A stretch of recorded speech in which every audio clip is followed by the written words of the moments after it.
اللہ رب العالمین کو جھٹلانا ہے، اللہ رب العالمین کے شان میں گستاخی کرنا ہے، کیونکہ کوئی بھی نبی اللہ رب العالمین کی جانب سے اس کی بعثت ہوتی ہے، وہ اللہ کا ترجمان ہوتا ہے، وہ اللہ کا پیغمبر ہے،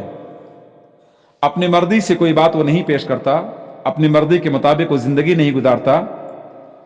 یہ نبیوں کی خصوصیت ہے، اسی لیے اللہ رب العالمین نے اپنے نبی جناب محمد رسول اللہ صلی اللہ علیہ وسلم کو تسلی دیتے ہوئے اس وقت کہا تھا جب مکہ کے لوگ آپ کی تکذیب کر رہے تھے، اللہ رب العالمین نے اعلان کیا قد نعلم انه ليحزنك الذي يقولون، ہمیں یہ بات معلوم ہے کہ لوگ آپ کے سلسلے میں جو باتیں کہتے ہیں اس سے آپ کو غم ہو رہا ہے۔ فإنهم لا يكذبونك، بے شک وہ لوگ تمہاری تکذیب نہیں کرتے ہیں، تمہارا مذاق نہیں اڑاتے ہیں، ولكن الظالمین بآیات اللہ یجحدون، ہاں یہ ظالم لوگ اللہ رب العالمین کی نشانیوں کا مذاق اڑاتے ہیں، اللہ رب العالمین کی آیات کا مذاق اڑاتے ہیں۔ تو جو شخص بھی نبی پر اعتراض کرے گویا وہ نبی کو بھیجنے والے پر اعتراض کرتا ہے، اللہ پر اعتراض کرتا ہے۔ اس لیے دنیا کا کوئی بھی عاقل انسان جسے شعور ہو وہ کسی بھی پیغمبر کو لعن طعن نہیں کر سکتا، برا بھلا نہیں کہہ سکتا۔ یہ بات بھی اہل علم جانتے ہیں کہ بہت سارے غیر مسلم انہوں نے نبی صلی اللہ علیہ وسلم کے بارے میں کتنی بہترین رائے پیش کی ہے، کتنا احترام کیا ہے، بلکہ عالمی طور پر اگر ہم بات کریں تو ایک انگریز مورخ ہے جس نے انسانیت کی تاریخ سے 100 چنے ہوئے لوگوں کو اس نے منتخب کیا ہے، اپنی کتاب میں جمع کرنے کی کوشش کی ہے کہ دنیا کی سب سے عظیم 100 شخصیات کون سی ہیں۔ تو انہوں نے 100 لوگوں کو، دنیا کے عظیم لوگوں کو اس نے اپنی کتاب میں ذکر کرنے کی کوشش کی ہے، جمع کیا ہے، اور ان 100 بڑی شخصیات میں سب سے پہلا نام جو اس نے اپنی کتاب میں لکھا ہے وہ ہمارے نبی جناب محمد رسول اللہ صلی اللہ علیہ وسلم کا اسم گرامی ہے۔ اس سے پتہ یہ چلا کہ دنیا کے بہت سارے غیر مسلم مفکرین نے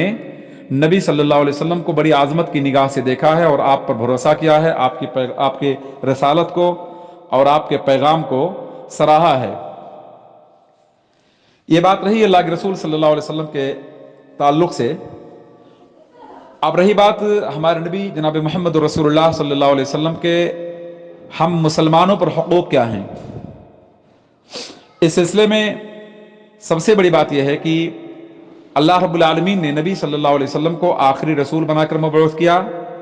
سارے جہان کا آپ کو پیغمبر بنایا گیا، قیامت تک آنے والی انسانیت کے لیے آپ کو ہدایت دے کر مبعوث کیا گیا، اور کسی بھی انسان کے لیے نبی صلی اللہ علیہ وسلم کی رسالت سے انحراف کرنا، روگردانی کرنا، منہ موڑنا جائز نہیں ہے۔ لہذا رسول صلی اللہ علیہ وسلم کا ہم پر سب سے بڑا حق یہ ہے کہ ہم آپ پر ایمان لائیں، آپ کی لائی ہوئی شریعت کی تصدیق کریں، آپ نے جن احکام کو بیان کیا اس پر اپنے دل میں اطمینان پائیں، اس پر رضامندی کا اظہار کریں، اور نبی صلی اللہ علیہ وسلم کی سیرت کو، آپ کے اخلاق کو، آپ کے کردار کو، آپ کی زندگی کو اپنے لیے آئیڈیل اور نمونہ قرار دیں۔ یہی اللہ رب العالمین کا ہم سے مطالبہ ہے، کیونکہ اللہ رب العالمین نے صاف طور پہ اعلان کر دیا من یطیع الرسول فقد اطاع اللہ، جو شخص بھی رسول کی اطاعت کرے گا وہ اللہ کی اطاعت کرنے والا ہوا۔ گویا رسول کو فالو کرنا گویا اللہ کو فالو کرنے کے برابر ہے۔ اسی لیے اللہ کے رسول صلی اللہ علیہ وسلم کے ہم پر بہت سارے حقوق عائد کر دیے گئے ہیں۔ آپ کا نام ذکر کیا جائے، آپ پر درود بھیجا جائے، صلی اللہ علیہ وسلم کہا جائے، اور اللہ کے رسول صلی اللہ علیہ وسلم کے اخلاق کو، کردار کو، آپ کی سیرت کو، آپ کی بایوگرافی کو اپنی زندگی میں اتارنے کی کوشش کی جائے۔ جو عمل بھی ہمارے رسول کی زندگی میں پایا گیا اس عمل پر اپنی خوشی کا اظہار کیا جائے، یہی اللہ رب العالمین کا ہم سے تقاضا ہے۔ اور رسول اللہ صلی اللہ علیہ وسلم کی ذات گرامی کو اپنی جان سے، اپنے اولاد سے، اپنے ماں باپ سے اور دنیا کی تمام چیزوں سے زیادہ عزیز رکھا جائے، ان تمام چیزوں سے زیادہ محبوب رکھا جائے۔ خود اللہ کے رسول صلی اللہ علیہ وسلم نے اعلان فرمایا لا یؤمن احدکم حتی اکون احب الیہ من والدہ وولدہ والناس اجمعین، تم میں سے کوئی بھی شخص مومن نہیں ہو سکتا جب تک کہ میں اس کی نظر میں اس کے باپ، اس کے بیٹے اور تمام لوگوں سے زیادہ محبوب نہ ہو جاؤں۔ اس لیے ہمارا عقیدہ ہے کہ نبی صلی اللہ علیہ وسلم کی ذات گرامی ہماری نظروں میں ہماری جان، ہمارے بیٹوں، ہمارے باپ اور ہمارے تمام انسانوں سے زیادہ عزیز ہیں، تمام لوگوں سے زیادہ محبوب ہیں، اور جب تک ہماری زندگی میں اس طرح کا جذبہ نہیں پیدا ہوتا ہم گویا ایمان لانے والے نہیں بن سکتے ہیں۔ بخاری اور مسلم کی حدیث میں اللہ کے رسول صلی اللہ علیہ وسلم نے اعلان کیا، ثلاث من کن فیہ وجد بہن حلاوۃ الایمان، تین خوبیاں جس انسان کی زندگی میں پائی جائیں گی وہ ایمان کی چاشنی کو پا لے گا۔ ان میں ایک خوبی اللہ کے رسول صلی اللہ علیہ وسلم نے بیان کیا، من کان اللہ ورسولہ احب الیہ مما سواہما، جس شخص کی نظر میں اللہ اور اس کے رسول باقی تمام چیزوں سے زیادہ محبوب نہ ہو جائیں، تو گویا کہ اللہ اور اس کے رسول ہماری نظروں میں باقی تمام چیزوں سے زیادہ محبوب ہیں۔ یہ ہمارا عقیدہ ہے۔ اب اگر بات کی جائے کہ ایسے عظیم انسان، جس انسان نے اللہ رب العالمین کی خاطر اپنا سب کچھ قربان کر دیا، اپنی راحت کو، اپنے چین کو، اپنے ملک کو، سب کچھ قربان کر دیا ہو صرف انسانوں کے ہدایت کے لیے، انسانوں کو جنت سے قریب کر دینے کے لیے، انسانوں کو اللہ سے قریب کر دینے کے لیے، نہ مال کی پرواہ کی، نہ جان کی پرواہ کی اور نہ ملک کی پرواہ کی، بلکہ مکہ جیسے عظیم سرزمین کو صرف اللہ رب العالمین کے لیے چھوڑ دیا، ہجرت کر گئے مدینہ، اور مدینہ میں جانے کے بعد بھی آپ کو کتنی صعوبتوں سے گزرنا پڑا، کتنی مشکلات کا سامنا کرنا پڑا، آپ نے ان ساری مشکلات کو جھیلا، اللہ کے لیے صبر کیا، اللہ کے بندوں کو اللہ سے قریب کرنے کے لیے مال کو بے دریغ خرچ کیا، دشمنوں کی جفاکشی پر آپ نے صبر کیا، جان لیوا حملہ آپ پر ہوا، آپ نے انہیں معاف کر دیا۔ اللہ کے رسول صلی اللہ علیہ وسلم کی شان میں گستاخی کرنے والے بہت سے لوگ تھے، آپ نے انہیں بھی آپ نے اسلام کی دعوت پیش کی۔ تو اس سے پتہ چلا کہ ہمیں اللہ کے رسول صلی اللہ علیہ وسلم سے محبت، آپ پر ایمان، آپ کی نصرت و حمایت کا جذبہ اپنے دلوں میں رکھنا ہوگا۔ آئیے ذرا کچھ چیزیں آپ کے سامنے بیان کروں کہ بہت سے ایسے ناہنجار لوگ نبی کے زمانے میں پائے گئے جنہوں نے نبی کی شان میں گستاخی کیا، اسلامی مقدسات کا مذاق اڑایا، مسلم عورتوں کے سلسلے میں حج پر بے حیائی پر مبنی باتیں کی۔ ان میں ایک یہودی جو مدینے کا سردار تھا، جسے کعب بن اشرف کے نام سے دنیا جانتی تھی، اس نے اللہ کے رسول صلی اللہ علیہ وسلم کی شان میں گستاخی کی، مسلم خواتین کے سلسلے میں بیہودہ کلمات کہا، قرآن کی آیات کا مذاق اڑانے کی کوشش کی۔ ایسے سرکش اور ظالم انسان کو اللہ رب العالمین نے کیفر کردار تک پہنچایا محمد بن مسلمہ نامی صحابی کے ذریعے۔ سلام بن ابی الحقیق کو ہم جانتے ہیں، اس نے بھی اللہ کے رسول صلی اللہ علیہ وسلم کی شان میں گستاخی کی تھی، اس کا بھی انجام دنیا نے دیکھا، آسمان نے دیکھا کہ اسے اللہ رب العالمین نے بہت جلد ہی کیفر کردار تک پہنچایا اور وہ جہنم رسید ہوا۔ اللہ کے رسول صلی اللہ علیہ وسلم کی شان میں گستاخی کا ایک پہلو یہ ہے کہ کوئی انسان نبی صلی اللہ علیہ وسلم کی نبوت اور رسالت کو جان لینے کے بعد نبوت کا دعویٰ کر بیٹھے۔ آپ جانتے ہیں کہ مدعیان نبوت کا ایک سلسلہ ہے، جن لوگوں نے نبوت کا دعویٰ کیا ان میں ہم جانتے ہیں کہ اس سلسلے میں جن لوگوں نے نبوت کا دعویٰ پیش کیا ہے ان میں بڑا مشہور نام مسیلمہ کذاب کا ہے، اسود عنسی کا ہے، جن کا دعویٰ یہ تھا کہ جس طرح محمد پر اللہ رب العالمین وحی نازل کرتا ہے، مجھ پر بھی وحی کا نزول ہوا ہے، میں بھی اللہ کا نبی ہوں۔ تو آپ جانتے ہیں کہ ایسے جھوٹے انسانوں کی جھوٹ کا پردہ بہت جلد فاش ہو گیا، کیونکہ اللہ رب العالمین اپنے برگزیدہ نبیوں کی تائید کرتا ہے، ان کی حمایت کرتا ہے، ان پر معجزات کو ظاہر کرتا ہے اور ان کی اللہ رب العالمین دشمنوں سے حفاظت کرتا ہے۔ لیکن جو لوگ نبوت کے دعوے میں جھوٹے ہوں، ایسے انسانوں کی قلعی کھل جاتی ہے اور ان کا راز فاش ہو جاتا ہے اور ایسے لوگ جلدی ہلاک ہو جاتے ہیں۔ چنانچہ مسیلمہ کذاب، اسود عنسی اور اس قبیل کے جتنے بھی لوگ تھے، بہت جلد اللہ رب العالمین انہیں ہلاکت سے دوچار کیا اور وہ لوگوں کے لیے عبرت کا نشان بن گئے۔ اگر اسلامی تاریخ پر ہم نظر ڈالیں تو ہمیں بہت سی باتیں ایسی ملیں گی کہ بہت سے لوگوں نے نبی صلی اللہ علیہ وسلم کی شان میں گستاخی کیا، لیکن اللہ رب العالمین نے انہیں کیفر کردار تک پہنچایا۔ اس سلسلے میں اسلامی تاریخ نے الدرر الکامنہ کے حوالے سے میں آپ کے سامنے بات پیش کرتا ہوں، جسے ابو اسعد حفظہ اللہ نے یہ معلومات مجھے فراہم کی ہے کہ سن 662 کا واقعہ ہے کہ بلکہ 722 کا واقعہ ہے، 722 کا واقعہ، اور 662 میں اس شخص کی پیدائش ہوئی جس نے نبی صلی اللہ علیہ وسلم کی شان میں گستاخی کی تھی۔ معاملہ یہ ہے کہ ایک شخص ہے، عیسائی شخص، جس کا شمار منگولیا یا مغل قوم سے تھا، وہ عیسائیوں کا حکمراں تھا اور اس کے ارد گرد بہت سارے بڑے لوگ بیٹھے تھے۔ گفتگو چلی، اس نے نبی صلی اللہ علیہ وسلم کی شان میں گستاخی پر مبنی جملے کہا۔ اسی حالت میں اس کا اپنا کتا تھا جسے اس نے شکار کے لیے پال رکھا تھا، وہ کتا اس پر چڑھ دوڑا اور قریب تھا اسے پھاڑ دیتا، لیکن لوگوں نے بمشکل اسے بچایا، محفوظ رکھا، اور لوگوں نے کہا تم نے جو محمد کی شان میں گستاخی کی ہے شاید اسی کا اثر ہو کہ کتا تم پر حملہ آور ہوا، حالانکہ تمہارا ہی کتا ہے، اس کو تم پر حملہ نہیں کرنا چاہیے تھا۔ اس نے کہا بات ایسی نہیں ہے۔ پھر اس کے بعد اس نے دوبارہ جب یہ جرات کی تو کتا بڑی تیزی کے ساتھ اس پر چڑھ دوڑا اور اس کے گلے کو کاٹ دیا، جس سے فوراً اس کی موت ہو گئی۔ اور الدرر الکامنہ میں جو تحریر ہے کہ یہ منظر دیکھنے کے بعد ہزاروں عیسائی اسلام کے آغوش میں داخل ہو گئے، مسلمان ہو گئے۔ اس واقعے سے ہمیں یہ درس ملتا ہے کہ کسی بھی زمانے میں، کسی بھی صدی میں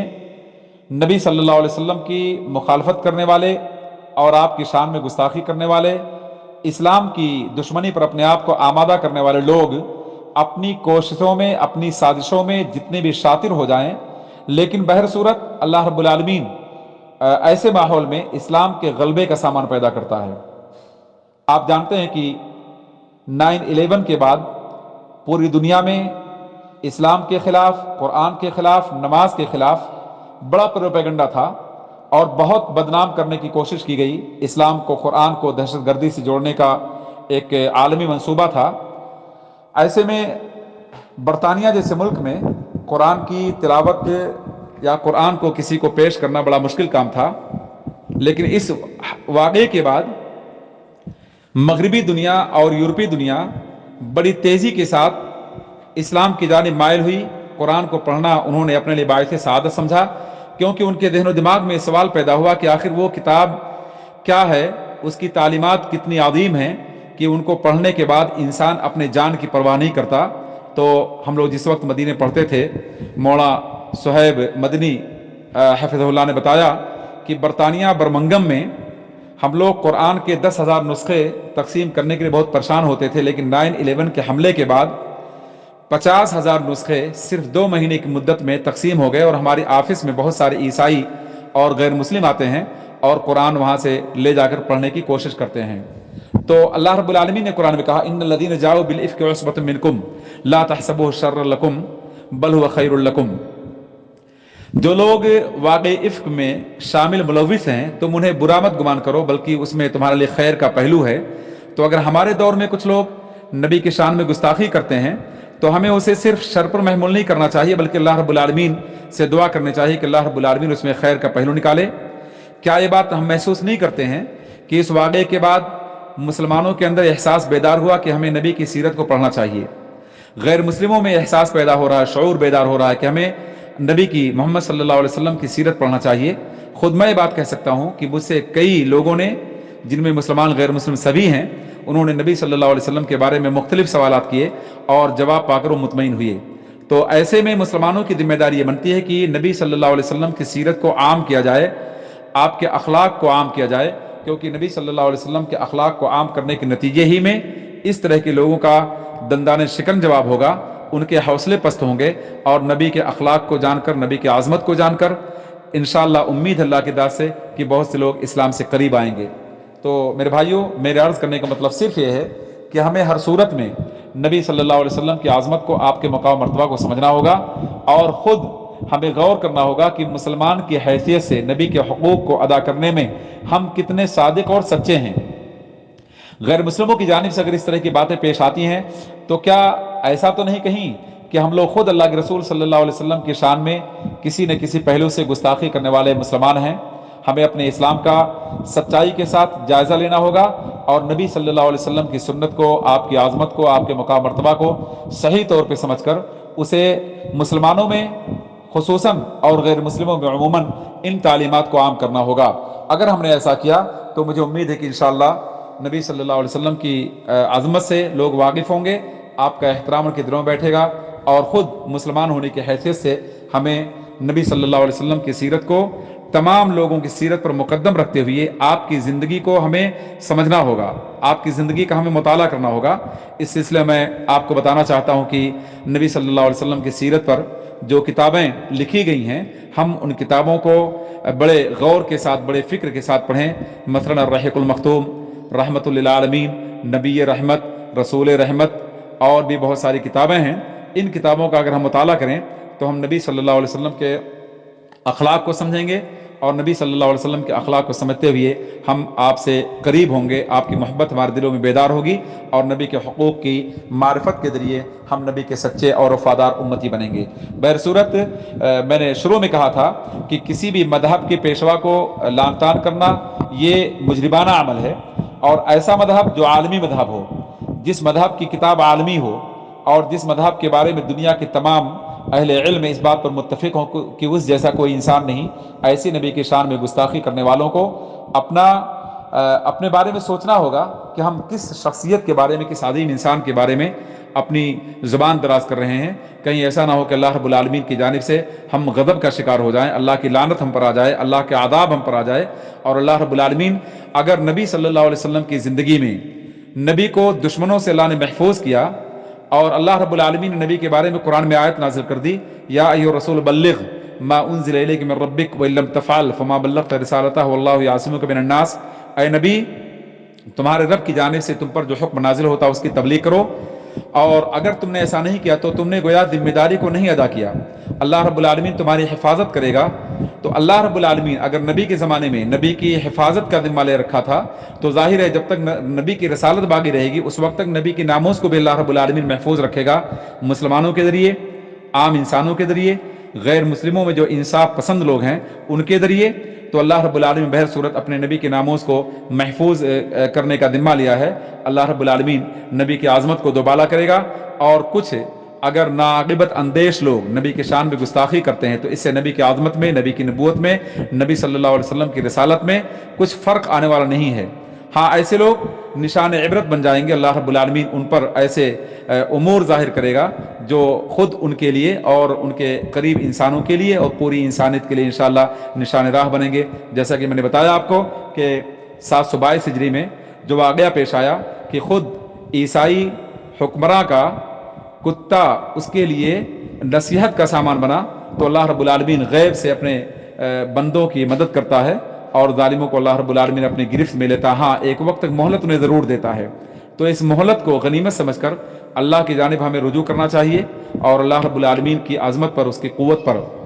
اس کی پکڑ پر ہمارا ایمان ہونا چاہیے۔ لہذا ہمیں چاہیے کہ ہم اللہ کے رسول صلی اللہ علیہ وسلم کے مقام و مرتبہ کو سمجھیں، آپ کی عظمت کو پہچانیں، آپ پر ایمان کے حقائق کو مد نظر رکھیں، اور نبی صلی اللہ علیہ وسلم کے جو حقوق ہم پر عائد ہوتے ہیں کتاب و سنت کی روشنی میں، ان حقوق کو اپنی عملی زندگی میں برتیں۔ یہی ہمارے لیے راہ نجات ہے، اور اسی کے ذریعے ہم دوسری قوموں پر ممتاز ہوں گے۔ اللہ ہمارے اندر یہ جذبہ صادق بیدار کرے۔ وآخر دعوانا الحمدللہ رب العالمین، والسلام علیکم ورحمۃ اللہ وبرکاتہ۔